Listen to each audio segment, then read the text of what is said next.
Hi there!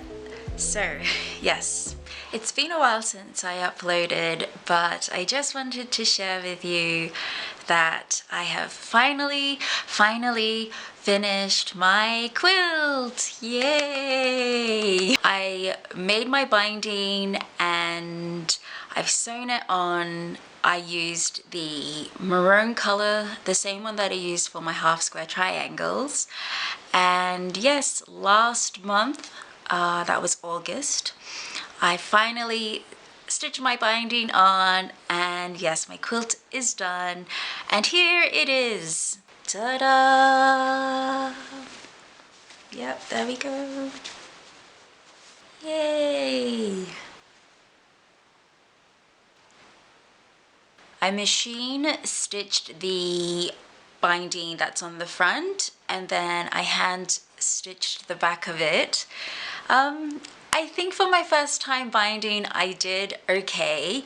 I watched a lot of videos because trying to get the measurements of the binding was so confusing, like where to actually sew it on.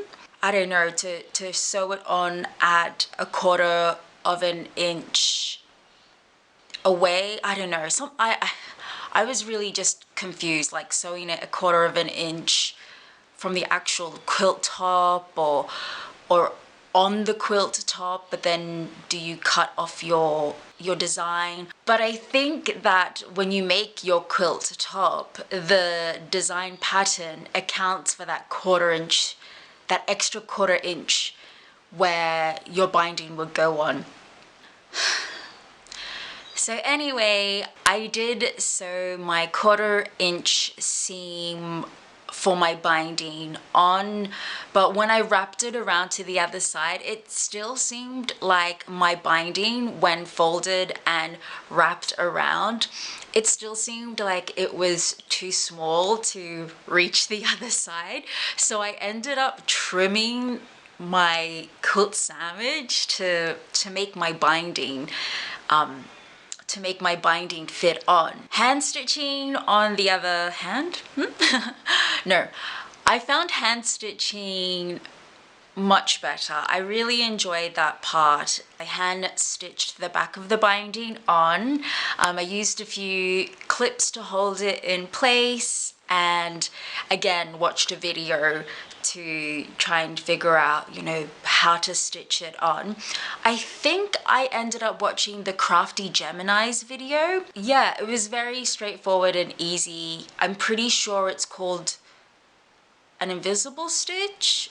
I'm not quite sure what it's called, but I found the process very relaxing, and I like sat down, I had a cup of tea, I had a few vlogs playing in the background, and I think it's just a nice way to end the project overall. At first you can see my stitches, like where they are and how they're spaced out, but as I continued, I think my stitching gets a bit better and it's a bit more seamless. Like you can hardly see like the places where I've gone in, but also there are different ways to stitch your binding in. I think I've seen the running stitch one where you can like choose a different color thread and make it stand out from the binding, and I thought that was a really cool detail to have on like the back of your quilt.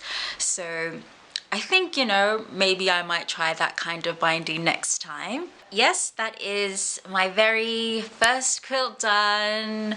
I'm so happy with it. I'm so happy with the colors, the pattern, how I stitched the actual quilting part. Like I'm really happy with how it turned out. I still need to make a label, and yeah, at first I wasn't sure, like, should I make a label or not? But I think because it is my very first quilt, yes, I'm totally going to make a label, and I'm also looking forward to putting that part in when I get to that part.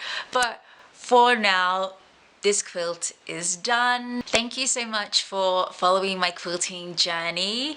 Yes, I definitely want to make more videos and make more quilts and videos on quilts, and so yes, please stay tuned. I hopefully will be able to make videos consistently, but I am working on a few things and I've definitely been bitten by the quilting bug. Have a lovely day, and thank you again for watching and sticking around till the very end. I will see you soon. Bye bye.